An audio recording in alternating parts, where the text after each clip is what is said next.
మిత్రులారా, ఇప్పటిదాకా మనం మణిద్వీపంలో ఉన్న 10వ ప్రాకారమైన పద్మరాగ మండపం దాకా తెలుసుకున్నాం.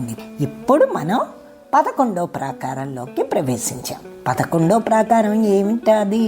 గోమేధిక ప్రాకారం. దాని గురించి ఇప్పుడు తెలుసుకుందాం. ముందు శ్లోకాన్ని, అది ఎక్కడ ఉందో ఎలా ఉందో శ్లోకాన్ని చదువుతాను, అందరూ వినండి. పద్మరాగమయాదగ్రే గోమేధమణి నిర్మిత దశయోజన దైర్ఘ్యేణ ప్రాకారో వర్తతే మహాన్.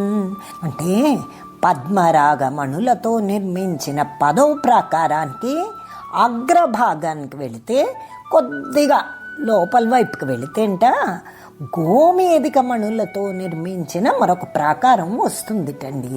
అది ఎలా ఉందిట?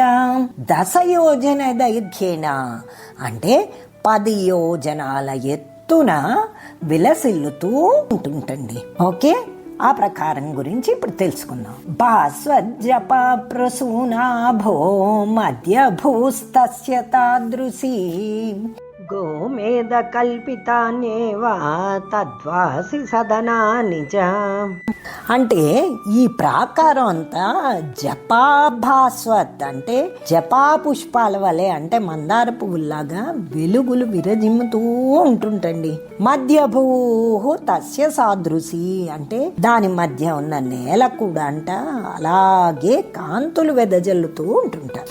ఇంకా అక్కడ నివసించేవారు కూడా, ప్లస్ అక్కడ ఉన్న భవనాలు అన్నీ కూడా గోమేధిక వర్ణంతో కాంతులు విరజిమ్ముతూ ఉంటాయట. ఇంకా ఎలా ఉంటాయో చూద్దాం. పక్షిణ స్తంభవర్యాశ్చ వృక్షావాప్య సరాంసి చ గోమేధ కల్పితాయేవ కుంకుమారుణ విగ్రహాః.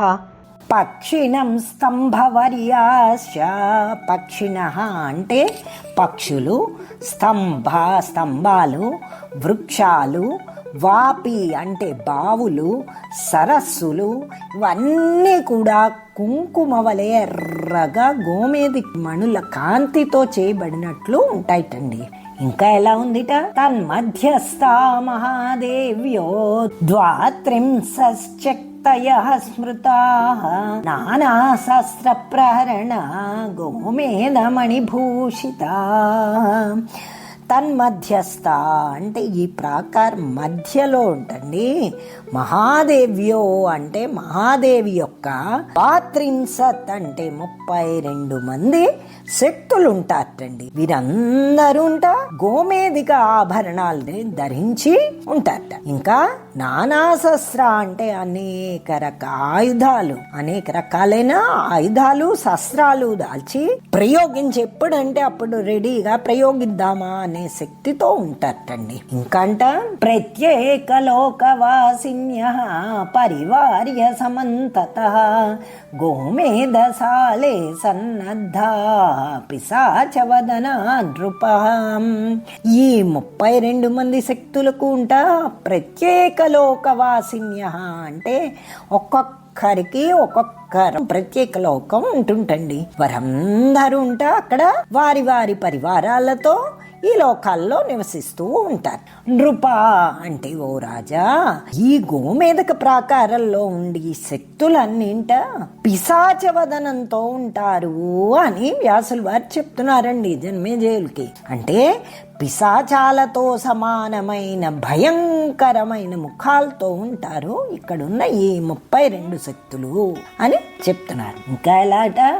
స్వర్లోకవాసిభిర్నిత్యం పూజితాశ్చక్రబాహవః క్రోధరక్తే క్షణాబింధి పచచ్ఛిందిదయేతి చ.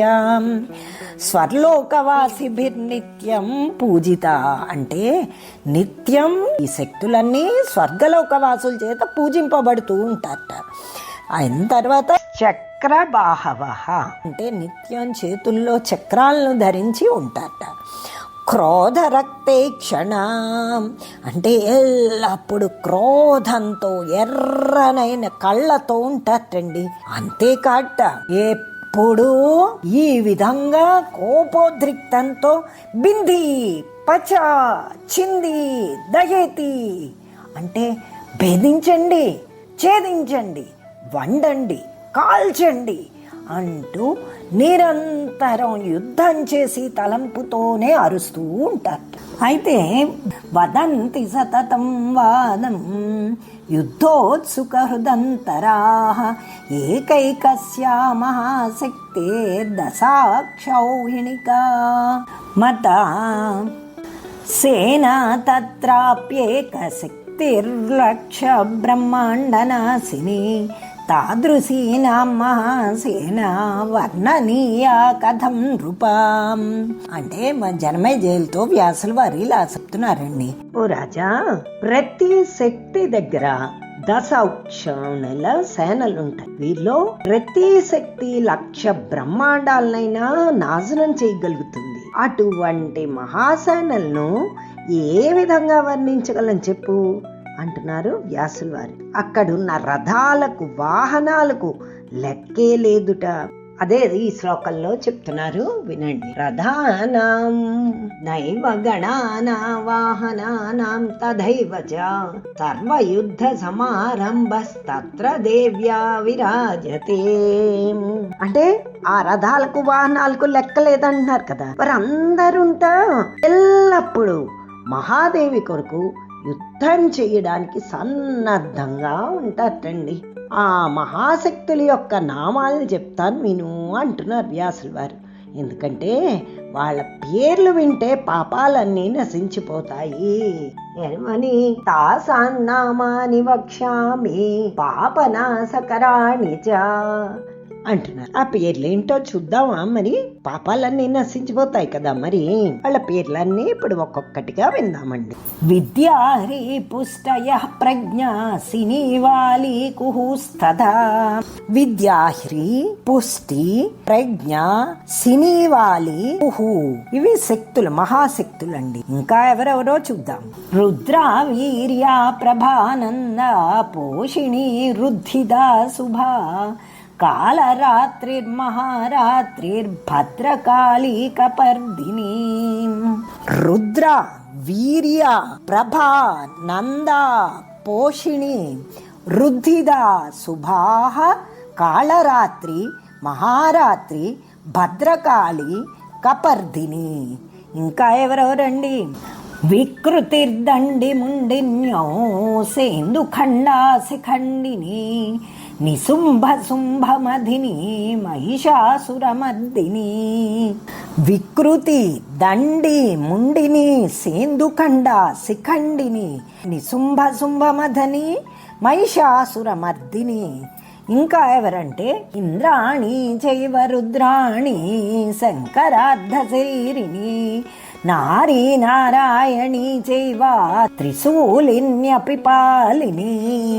ఇంద్రాణి, రుద్రాణి, శంకరార్ధ శరీరిణి, నారీ నారాయణి, త్రిశూలిని, పాలిని. వీరందరూ కూడా మహాశక్తులండి. ఇంకా ఎవరు? అంబికాలాదిని పశ్చాదిత్యేవం శక్తయః స్మృతాః ఇత్యేతాః కుపితా దేవ్యస్తదా బ్రహ్మాండనాశనం. ఇంకా ఎవరు? అంబిక, లాదిని వంటి మహాశక్తులు. ఈ 32 మంది మహాశక్తులుంటా గోమేధిక ప్రాకారంలో నివసిస్తారటండి. వీరి నామాలు కానీ వింటే, తలచుకుంటే చాలటండి, మనకి పాపాలన్నీ తొలగిపోతాయి, క్షయం అయిపోతాయి. ద్యేతాః కుపిత అంటే ఈ దేవతల్లో ఎవరికి కోపం వచ్చినా సరే బ్రహ్మాండాలన్నీ నశించిపోతాయిటండి. ఆ శక్తి వాటిల్లో ఉన్నట్ట. పరాజయో నచైతాంసాం కదాచిత్ క్వచిదస్తి. అంటే వీళ్ళకి పరాజయం అంటే ఏమిటో తెలియటండి. ఎప్పుడు ఓటమి అన్నది వాళ్ళకి ఎరగరట. బాగుంది కదండి. ఈ గోమేధిక ప్రాకారంలో ఉన్న ఈ మహాశక్తుల గురించి వ్యాసుల వారి పుణ్యమాహాన్ని మన అందరం వారి తాలూకు 32 మంది మహాశక్తుల పేర్లను విని పాపాలన్నీ తొలగించుకున్నాం. సో వ్యాసుల వారికి మన అందరం 100,000,000 నమస్కారాలని చేద్దాం. ఈ వీడియో కానీ మీకు నచ్చినట్టయితే తప్పకుండా సబ్స్క్రైబ్ చేసి లైక్ చేస్తారని ఆశిస్తున్నాను. చేస్తారు కదూ. శుభం భూయాత్.